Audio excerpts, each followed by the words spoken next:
Pôvodne sa združovali len v neformálnej skupine Púchovská skala, ale kvôli možnostiam čerpania financií z rôznych grantov sa pretransformovali na občianske združenie s názvom, ktorý je blízky najmä pamätníkom starého Púchova. Plány si načrtávajú v dvoch oblastiach.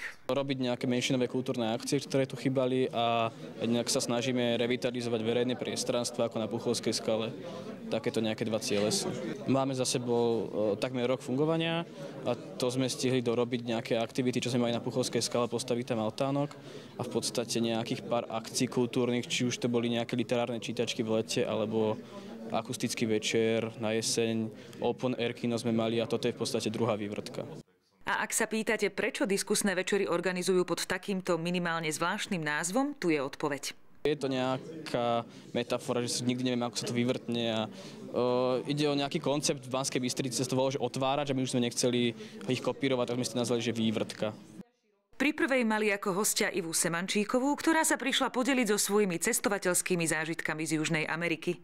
Napriek tomu, že pôvodné ambície organizátorov vývrtky boli pozývať iba ľudí z blízkeho okolia, tentoraz debatovali s režisérom z Bratislavy. Roman Fabián je pôvodom z Horného Gemera, kam sa vrátil aj po tému svojho prvého celovečerného dokumentu Banícky chlebíček, ktorý mal premiéru v lani na Artfilme v Trenčianskych Tepliciach.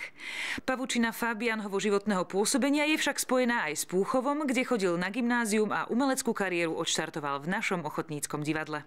Takže ten motív, kvôli ktorému som sa do toho divadelka ja prepracoval, vôbec nebola to, že nejaká láska k umeniu, ale to je klasická vec, že vlastne v 14-15 rokoch sa akože, vieš, tak akože páčia tie dievčatá a neviem čo, až aj potom, len akože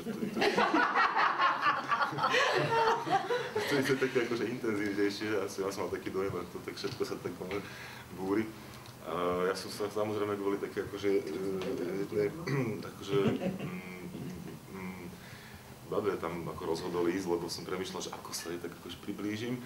S takýmto šarmom odpovedal Roman na všetky otázky moderátora a teda vyvrtol sa z toho veľmi príjemný komorný večer.